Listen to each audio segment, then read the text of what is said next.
Pretty good deep end on this thing. Oh, there's the diving board right in the middle. No markings, but I would say maybe 10 feet or so. So June 12th, 1977, this abandoned Girl Scout camp opened for the first day of the season. And while all the Girl Scouts were making their way in, setting up their belongings and getting ready, no one had any idea that the next day, June 13th, 1977, would be the last day that this camp would ever be opened. That night, during a horrible rainstorm, 3 young girls were murdered and found the next morning still in their sleeping bags. And while it sounds like folklore, it sounds like a scary story that we've all heard, this is actually true. It really did happen. So I'm here over 40 years later, and I'm going to walk around and see what has changed, and more importantly, what has not changed. And I'm going to show you what it looks like. This is the Camp Scott murders in Oklahoma from 1977.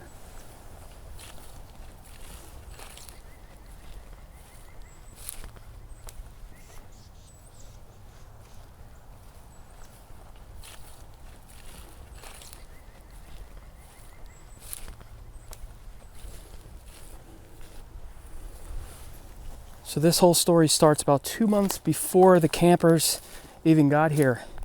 During a camp counselor training session, one of the counselors came back to their cabin or to their tent and noticed that their belongings had been ransacked and some things had been taken. Apparently there was a box of donuts, and the donuts had been taken, and in its place there was a note vowing to murder 3 campers. But being how it was a camp and the 1970s, it was totally ignored and just assumed that it was just a prank.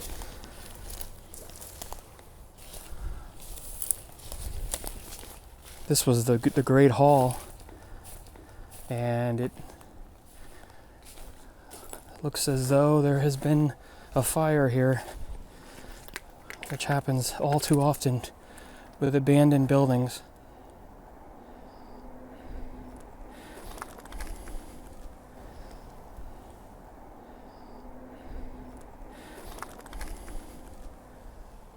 Now, the night that the murders happened, it was later on.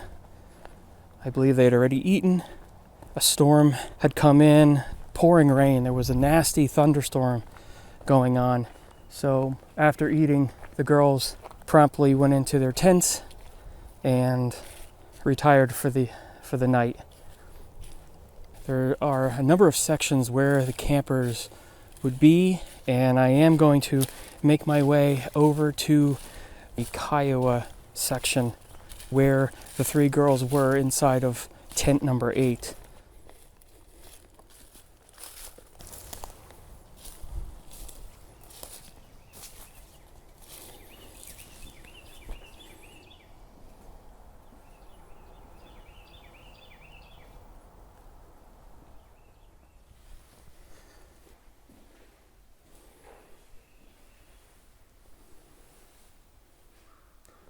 So judging by the map that I have, this was most likely either the health center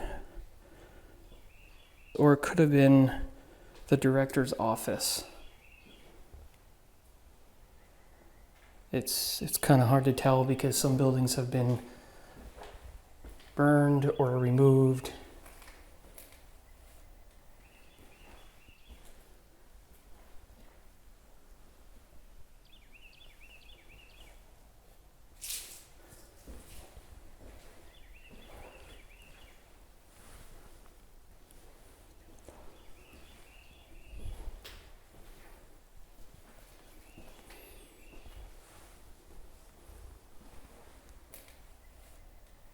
So it's hard to line up exactly where things are.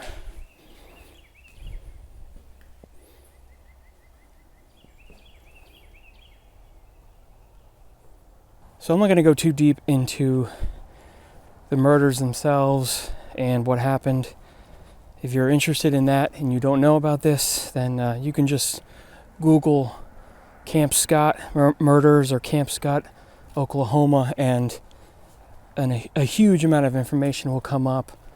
There were some suspects and a lot of evidence that was found, and some evidence that was claimed to be planted and corrupt people, and there was a lot of politics involved in this, and ultimately the focus was on a man named Gene Leroy Hart. He had been prosecuted and jailed for rape of 2 pregnant women. He escaped jail and was actually hiding from police for quite some time, what is presumed to be right in this area. In fact, he grew up right around in this area. So there were a lot of reasons why the cops were focusing on him, although there are a lot of people who claim that he never could have done something like this. So there's just a lot of back and forth.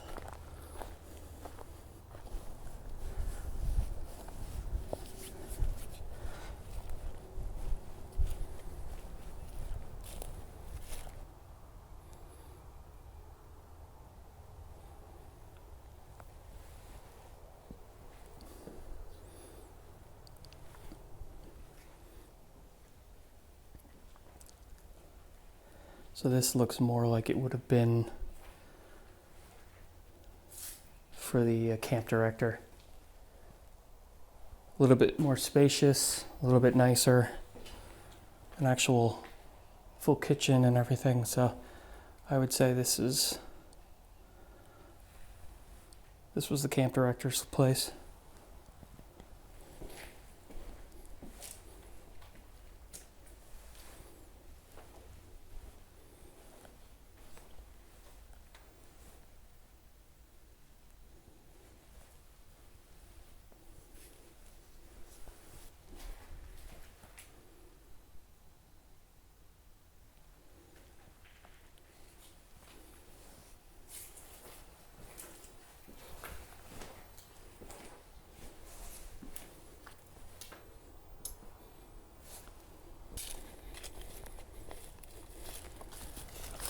Now, before all this happened, Camp Scott was a very beloved camp. There's some interesting interviews with now women looking back on the great times that they had at this camp. It was open, I think, since the 1920s. It was a long time, nearly 50 years.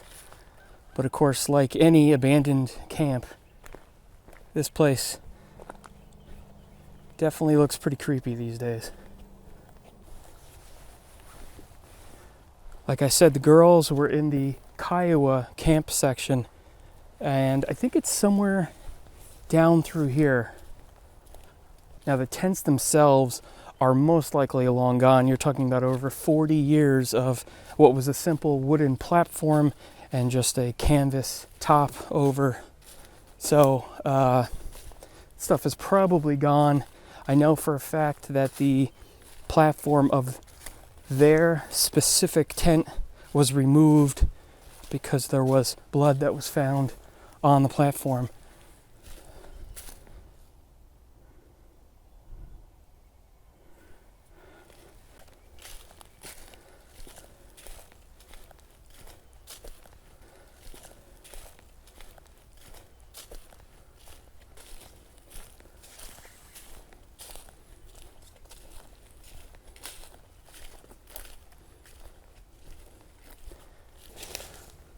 All right, this could possibly be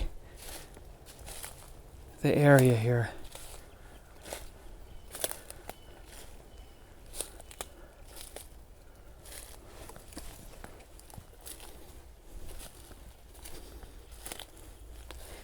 Each camping area would have had a latrine, and this looks like a latrine, yes. It is.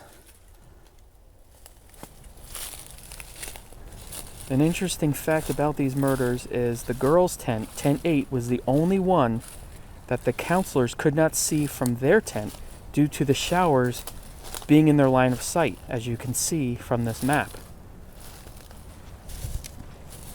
Walking up to what is probably part of a base to one of the original tents here.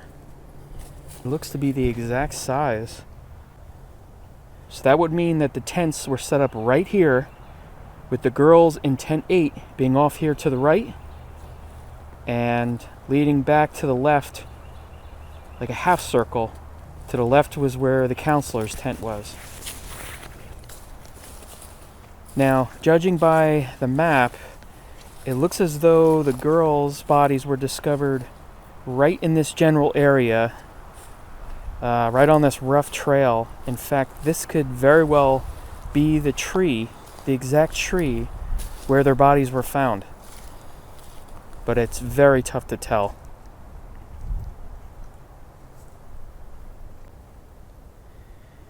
Yeah, unfortunately, I think it's just been too long.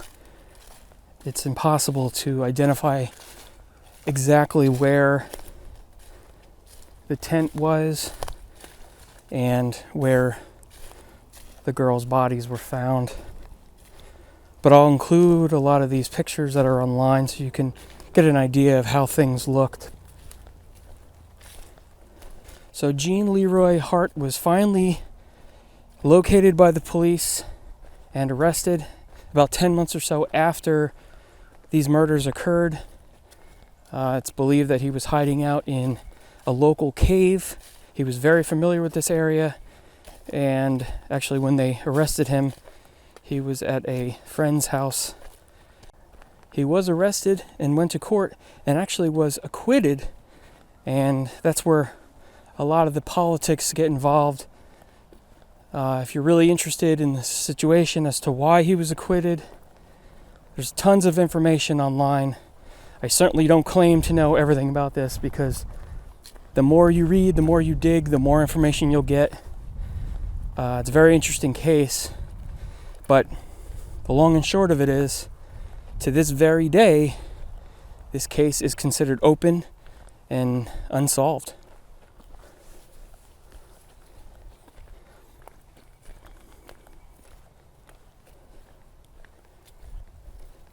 Even though Jean Leroy Hart was acquitted on this case, he was, of course, brought back to prison for escaping sometime before that, and was serving his pretty lengthy sentence. And shortly after, I think he was outside exercising and dropped dead of a heart attack. So the man is not even alive anymore. And at this point, I believe that any of the DNA that was collected is so old that nothing really can be done with it. I think the last attempt may have been in around the mid-2000s. So this will probably go on unsolved forever. It's a very interesting case, very sad. Glad I came up here to see this. And if he wasn't the murderer, then who knows? That murderer could still be out there, not far from this creepy old camp. So with that, I'm getting out of here. Thanks for watching.